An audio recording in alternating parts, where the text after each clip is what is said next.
Most men never wake up, and those who do wish they hadn't, at least, not at first. Because awakening isn't peace, it's exposure. It's the moment when the veil lifts, and you finally see the machinery behind the smiles, the manipulation behind the love, and the emptiness behind the noise. You realize that most people aren't living, they're performing, surviving inside illusions carefully built to keep them comfortable and blind. To awaken is to see too much. The conversations that once amused you now feel hollow. The people you called friends suddenly speak a language you no longer understand. Their world, once familiar, becomes foreign. Machiavelli understood this torment.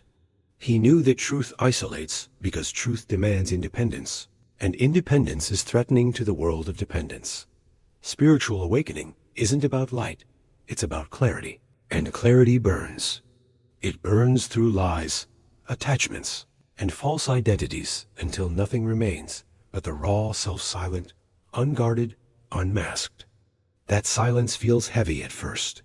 But in that silence, something powerful begins, the construction of the self that cannot be deceived again. And that's why the awakened withdraw, not out of pride, but out of protection. That they told you that connection is everything. That the man who is surrounded by friends, attention, and validation is the one who truly lives. From childhood, you were taught to equate being liked with being valuable, and being alone with being broken. Society praises the extrovert, the social butterfly, the man who never sits with silence. But beneath this glossy illusion hides a dangerous truth. Most connections are not born of love, but of need. Machiavelli understood this centuries ago. He wrote that men do not bond out of genuine affection, but out of utility. Behind every alliance is an agenda.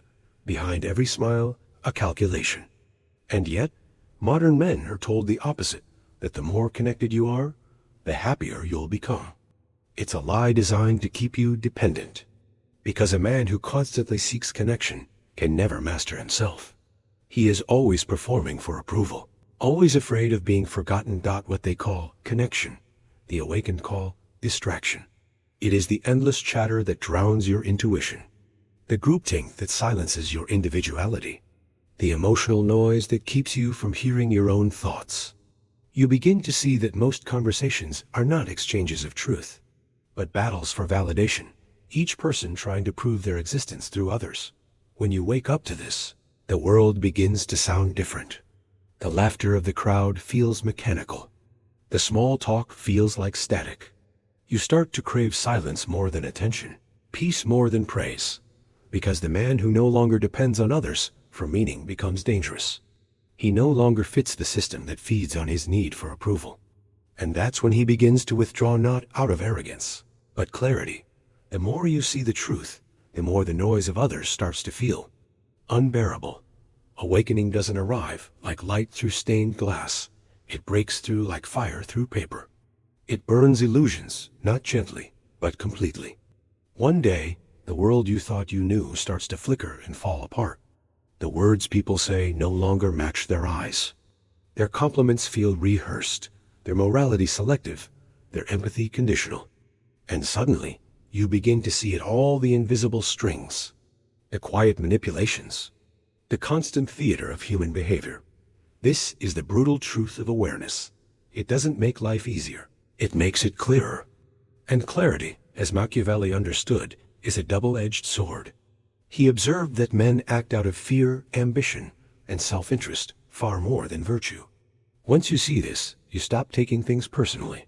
You stop believing that betrayal is rare, or that honesty is natural. You realize that most people are not malicious. They're just desperate to survive in a system built on appearances. The spiritually awake man doesn't judge this. He simply understands it. He sees motives before words, agendas before actions. When someone smiles, he senses what they want. When someone cries, he detects what they're hiding.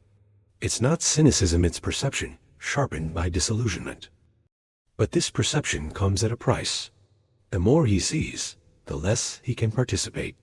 The games others play become unbearable to watch, let alone join. Small talk feels dishonest. Pleasantries feel like lies. And even in rooms full of people, he feels alone, because while they live in the story, He lives in the truth. This is why awakening isolates. Once your eyes adjust to reality, you cannot return to the dream. You begin to speak less, listen more, and trust almost no one, not out of bitterness, but out of understanding. You have seen behind the mask, and you know what stands there. Human nature in all its beauty and brutality. And from that moment on, the game changes forever. Because once you see people's motives clearly, you can never unsee them. When a man awakens, he begins to drift, not because he chooses to, but because he no longer fits where he once belonged. The conversations that once fueled him now drain him. The gatherings that once entertained him now feel hollow. He doesn't hate people. He simply sees too deeply into them. Every interaction reveals patterns, ego, insecurity, competition, and soon he realizes that what most call connection is nothing more than mutual distraction. Machiavelli understood this phenomenon long before modern psychology gave it a name. He wrote, "Men are more inclined to do evil than good, not as an insult to humanity, but as an observation of survival. People lie to protect comfort, manipulate to maintain control, and pretend to care to preserve appearances." Once you see this clearly, how can you remain the same? How can you laugh at empty jokes when you now recognize every subtle play for dominance beneath them? So, the awakened man begins to retreat, not as a coward, but as a strategist. He withdraws from gossip because gossip feeds weakness. He distances himself from the crowd because crowds breed conformity. He chooses silence over arguments because truth doesn't need to shout, it simply stands. And in that silence, something powerful begins to take root: clarity. Solitude becomes the crucible where illusions dissolve and the mind reclaims its strength. Away from the noise, he starts to rebuild himself, no longer defined by others, but by inner alignment. The world sees his distance as arrogance, but they are mistaken. It is not disdain that drives him away, it is preservation. The awakened man knows that proximity has a price. Every conversation, every presence shapes energy. And when your clarity is rare, most will unconsciously seek to dim it. So he guards it fiercely, not out of fear, but wisdom. This isolation is not exile, it is evolution. It is the natural shedding of all that no longer resonates with truth. But this distance is not weakness, it's evolution. There comes a point in a man's awakening when he begins to dread the sound of a knock at his door. Not because he despises people, but because he knows what follows: the intrusion of noise into the quiet empire he has built within. The visitors come smiling, carrying stories, opinions, and unresolved emotions. They mean well, yet each brings with them the chaos of the world he has worked so hard to escape. They talk endlessly. About others. About problems that don't exist. About plans that will never materialize. And as they speak, the awakened man feels something strange. Their words do not feed him, they drain him. He realizes that silence, once a luxury, has now become his oxygen. Every sentence of small talk feels like suffocation.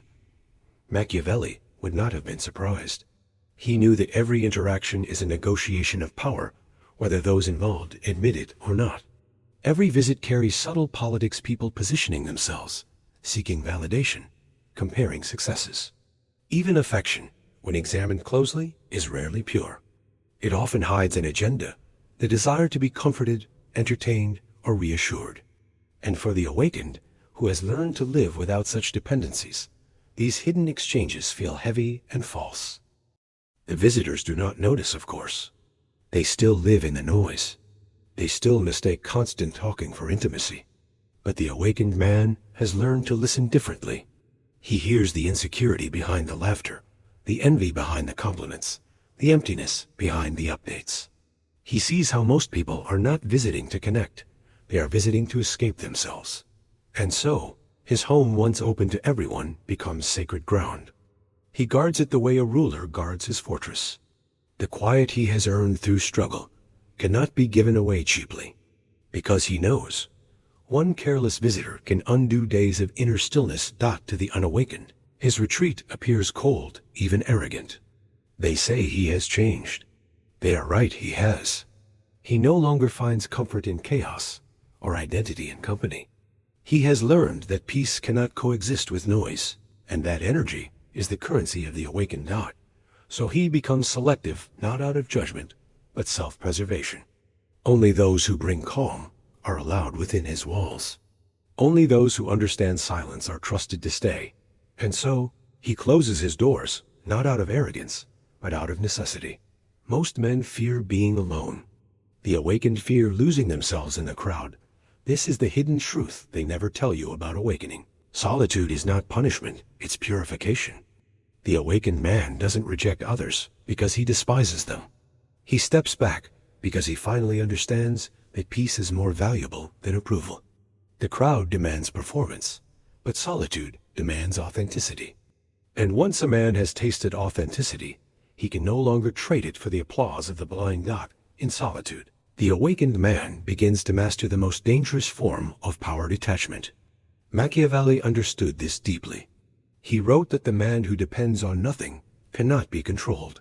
When you no longer need constant attention, validation, or companionship, you become ungovernable. The world loses its leverage over you. You no longer chase, you attract. You no longer plead, you choose. This is the paradox of power. When you stop grasping for it, it begins to flow toward you. Because the silent man, grounded in solitude, radiates something rare: composure. Others feel it, but can't name it. They sense authority in his quiet presence, the kind that cannot be faked. While the crowd scrambles for recognition, the solitary man builds unseen strength in stillness. Solitude becomes his forge. Each hour spent alone sharpens him.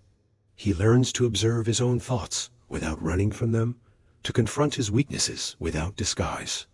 The noise of the world fades, and in its absence, the truth begins to speak. He discovers that peace is not the absence of conflict, it's mastery over reaction. That silence is not emptiness, it's power under control. And while others fear isolation as a void, the awakened sees it as a throne. In solitude, he becomes his own ruler. His emotions no longer command him. His impulses no longer deceive him. He realizes that the less he needs, the freer he becomes. That is why the awakened guard their solitude, as others guard their wealth. They know what it's worth. They know that once a man learns to be content in silence, he cannot be seduced by noise. The crowd will call him distant, arrogant, mysterious, but those labels mean nothing to one who has seen beyond. Illusion not, because the ultimate power is not dominance over others. It's sovereignty over oneself. But solitude is not the end of the path. It's preparation for something greater got after. Solitude has done its work. The awakened man no longer hides from the world. He moves through it differently. He no longer enters rooms seeking to belong. He enters to observe. He no longer needs to speak to be heard. The silence he forged in isolation has become his authority. Like a monk descending from the mountain, he carries a calm so profound that chaos bends around it. True awakening is not exile, it's evolution. The man who once withdrew to protect his clarity now returns to test it. He has learned the art of presence and disappearance, the balance between visibility and distance. Machiavelli's prince mastered this, knowing when to appear powerful and when to vanish into mystery. The awakened man does the same. He interacts, but never attaches. He influences, but never depends out in the past. He was drained by people. Now, he manages energy like a strategist. He gives nothing for free. Every word, every appearance is deliberate. The noise of the world no longer infiltrates his mind because he has turned silence into armor. Detachment is no longer loneliness, it is precision. The crowd senses something different about him. They can't name it, but they feel it, the weight of a man who cannot be moved by flattery or fear. He listens more than he speaks. He observes motives before they unfold. He engages only when it serves purpose. And in this restraint lies his new power. This is what the unawakened never understand. Solitude was never meant to end in escape. It was training for dominance through peace. To stand calm in the storm, to remain unreactive in manipulation, to walk among the blind without becoming one of them, that is mastery. The awakened man returns not to prove anything, but to live quietly with the truth he's earned. He moves unseen, yet all-seeing. The noise no longer tempts him. The world no longer defines him. He has become both participant and observer present, yet untouchable. And so, the awakened man walks among the blind unseen, but all-seeing. Few will ever reach this stage, and even fewer will survive it. Awakening is not a gift, it's a price. The price of seeing clearly is losing the comfort of illusion. You no longer belong to the crowd, and you no longer crave its noise. Isolation becomes your teacher, and silence your companion.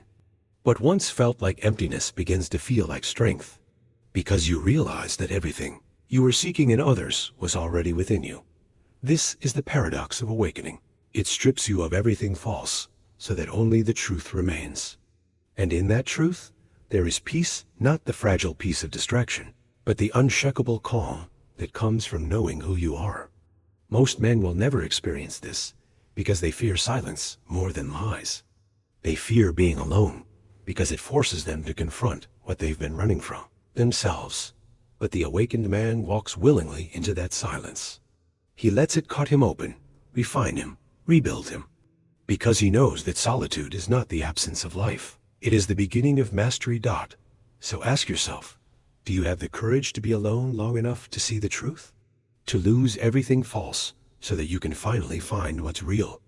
Because once you awaken, there's no going back. And that is the price of seeing clearly.